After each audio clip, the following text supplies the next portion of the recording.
Bonjour ma famille dans le Seigneur, une fois de plus, je reviens vers vous sous la recommandation du Seigneur. Il est vrai que tout à l'heure, je vous ai dit que j'allais revenir vous parler de ce que j'ai vécu cette nuit. Mais tout à l'heure, pendant que j'étais en prière, entre 12h30 et 2h30 de l'après-midi, le Seigneur m'a parlé de quelqu'un. Il m'a parlé de 2 personnes. Au départ, j'ai vu une personne. J'ai vu une personne qui avait écrit une lettre. J'ai vu une personne qui avait écrit une lettre et la personne a pris cette lettre, l'a froissée et l'a jetée dans la rue. Et quand la personne l'a jetée dans la rue, cette lettre, j'ai vu une autre personne ramasser cette lettre-là, l'ouvrir, donc la défroisser et lire les écrits qu'il y avait à l'intérieur. Et sur les écrits qu'il y avait sur ce bout de papier, cette personne était en train de se plaindre. Cette personne était en train de se plaindre. Donc, il y a quelqu'un qui est en train de se plaindre. Il y a quelqu'un qui s'est plaint.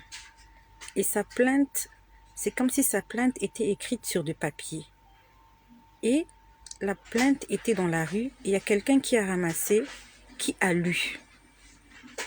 Et quand la personne était en train de lire, j'ai entendu « destinée ». J'ai entendu une voix. C'était la voix d'un homme.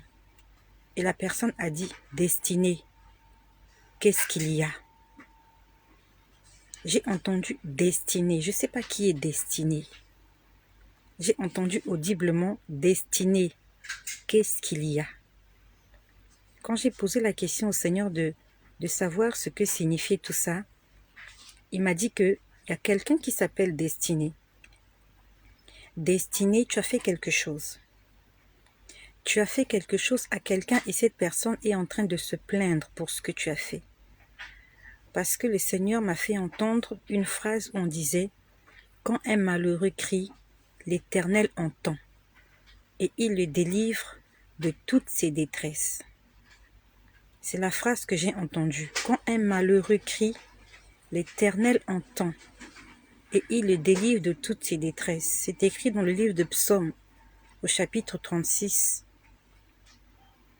au chapitre 34, au verset 36. J'aimerais parler à Destinée. Destinée, tu es en train de faire du mal à quelqu'un.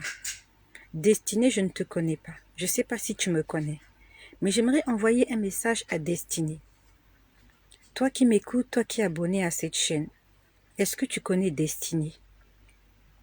Si tu connais Destinée, envoie-lui ce message. C'est le Seigneur qui est en train de parler à Destinée. Destinée a fait quelque chose. Et il y a quelqu'un qui est en train de se plaindre. Et cette personne est en train de crier à l'Éternel. Et l'Éternel est en train de demander à Destinée qu'est-ce qu'il y a. Parce qu'il m'a fait entendre le psaume 34, verset 6. Là où il est écrit « Quand un malheureux crie, l'Éternel l'entend. Et il le délivre de toutes ses détresses. » Puis on m'a montré une avenue.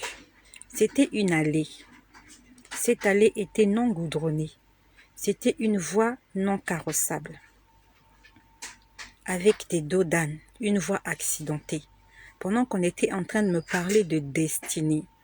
Donc je t'en supplie, toi qui m'écoutes, je ne sais pas si tu connais Destinée. Même si tu ne connais pas Destinée, envoie ce message à Destinée. Destinée a fait quelque chose. Destinée a blessé le cœur de quelqu'un. Et cette personne est en train de se plaindre. Et le Seigneur est en train de parler à Destinée. Il demande à Destinée qu'est-ce qu'il y a. Et il envoie un message à Destinée. Ce message, c'est le psaume 36. Le psaume 34, verset 6. Quand un malheureux crie, l'Éternel entend, et il le délivre de toutes ses détresses.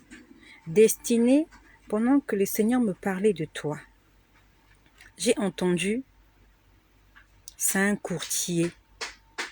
Je ne sais pas pourquoi j'ai entendu c'est un courtier. Je ne sais pas. Quel est le rapport qu'il y a entre Destinée et les courtiers? Je ne sais pas, est-ce que tu travailles avec des courtiers? Est-ce que tu es en contact avec des courtiers ou est-ce que toi-même tu es courtier? Je ne sais pas. Pendant que le Seigneur me parlait de destinée, je voyais une allée. C'était une route étroite. Ça allait tout droit. Une voie non bitumée. Une voie non goudronnée, une voie accidentée.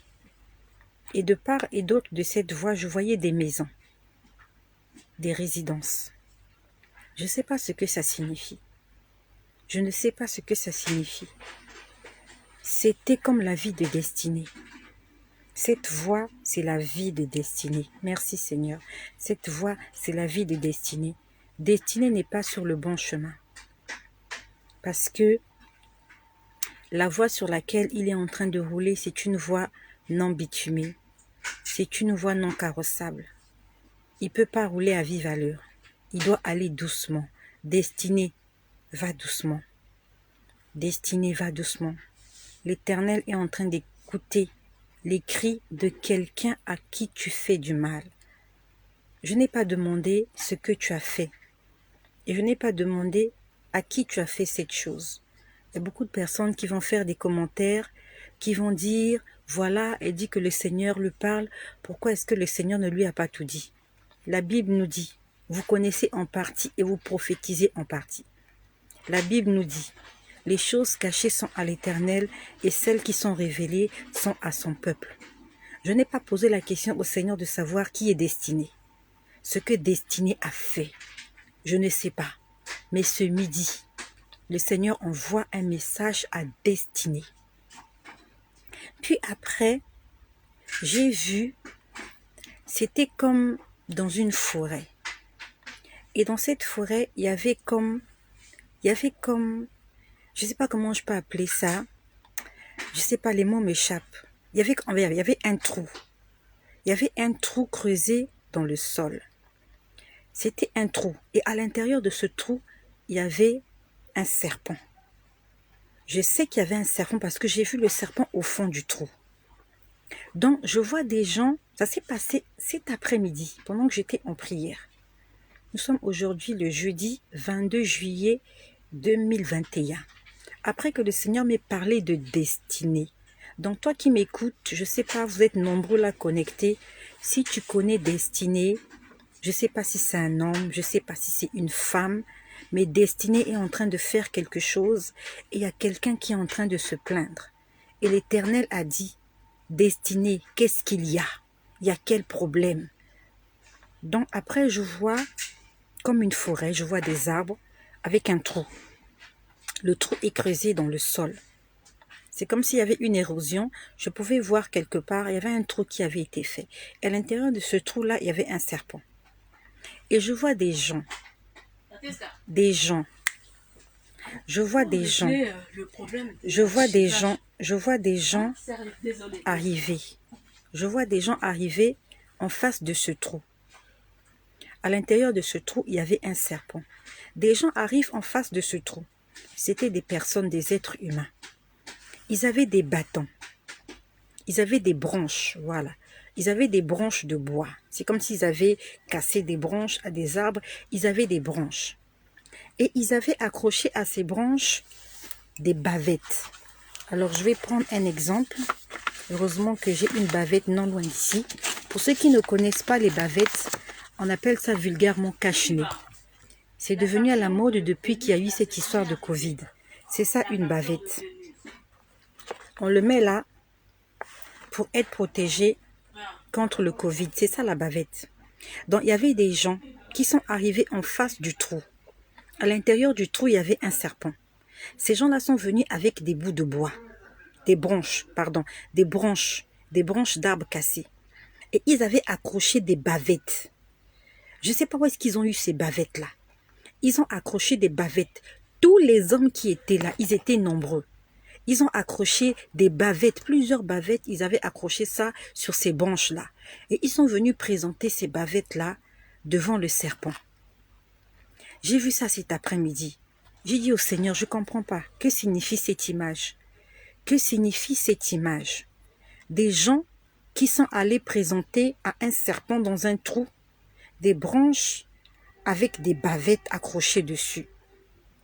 Le Seigneur m'a dit que les bavettes que tu es en train de voir, c'est la protection de la personne. Aujourd'hui, les premiers gestes barrières, c'est d'abord avoir sa bavette, son cache-nez. Et je vous parle des choses spirituelles. Je ne vous parle pas des choses physiques. Donc, il s'agit des bavettes spirituelles. La bavette spirituelle, c'est la protection de la personne. Dans le psaume 121, il est écrit « Celui qui demeure sous l'abri du Très-Haut repose à l'ombre du Tout-Puissant ». Lorsque tu demeures sous l'abri du Très-Haut, le Seigneur prend soin de toi. Lorsque tu restes dans la présence de Dieu, tu as une protection. Mais il y a des gens qui ont perdu leur protection. Ils ont perdu leur bavette spirituelle. Cette bavette-là t'empêche d'avoir le corona physiquement. Mais la bavette spirituelle empêche l'ennemi de t'atteindre. Donc le Seigneur m'a dit que les bavettes que tu es en train de voir, ce sont des gens qui ont perdu leur protection. Ils n'ont plus de protection divine. Je sais pas, pour une raison ou pour une autre, tu as dû faire quelque chose et tu as perdu la protection spirituelle. Tu n'as plus de protection divine. Dieu ne veille plus sur toi. Et j'ai vu des gens ramasser ces bavettes-là. Et ils sont allés présenter ça au serpent. C'est comme s'ils allaient sacrifier la vie des gens. J'aimerais que tu te poses la question, est-ce que tu es encore sous la couverture spirituelle de Dieu? Est-ce que tu as encore ta bavette spirituelle?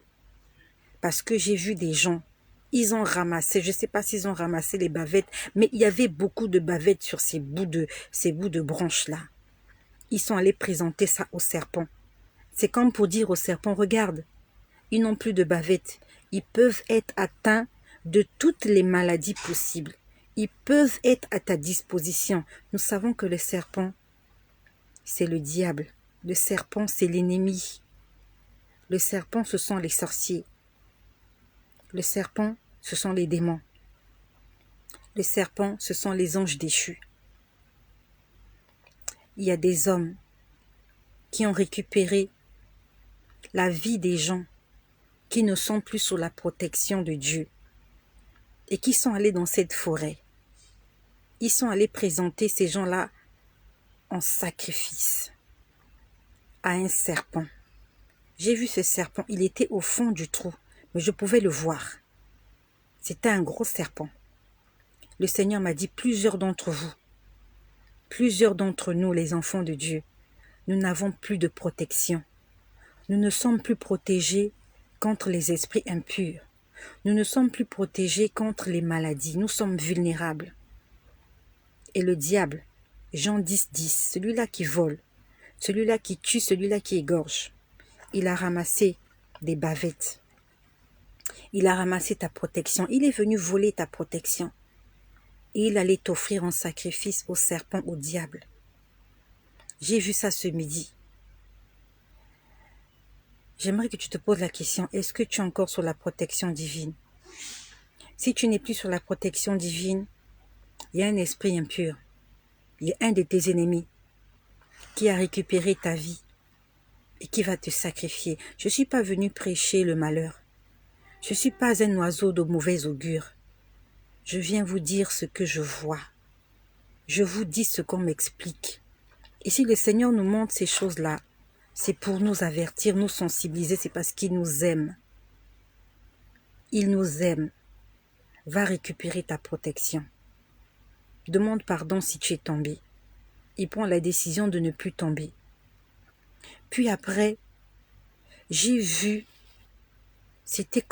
j'étais maintenant comme sur des montagnes. J'étais comme sur des montagnes. Et il y avait un grand trou.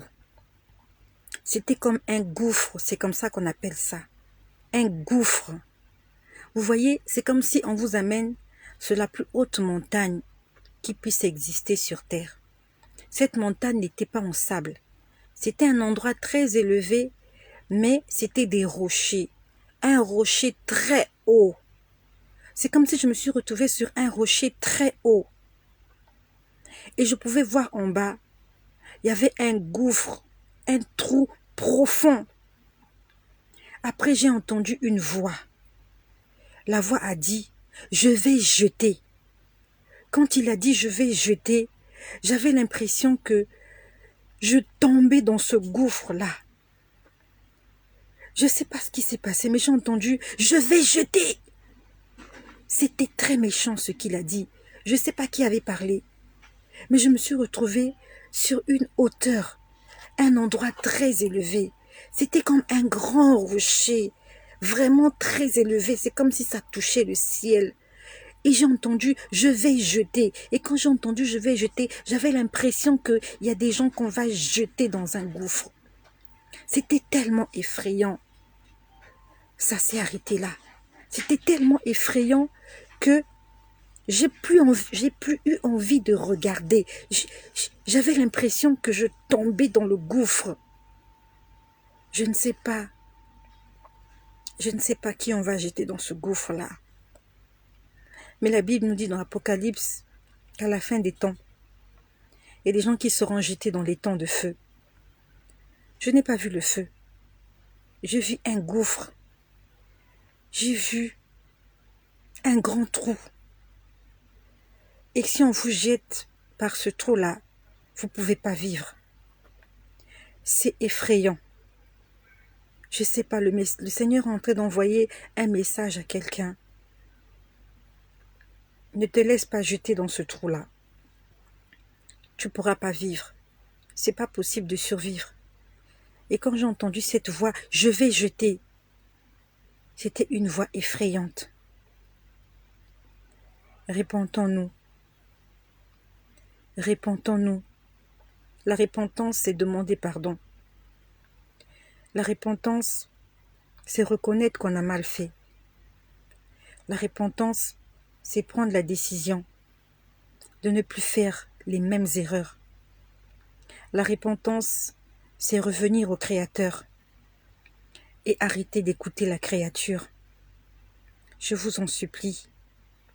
Ce trou-là, si on vous jette dans ce trou, vous ne pouvez pas en sortir. Je ne sais pas ce qu'il y avait au fond de ce trou, mais je sais qu'il était très profond. Il était très profond. Envoyez ce message à destinée. Et toi qui as perdu ta protection, tu as perdu ta bavette, cherche la protection de l'Éternel. Et toi qui m'écoutes, peut-être que c'est toi qui es en train de récupérer les protections des gens. Tu es en train de pousser aux gens de pécher.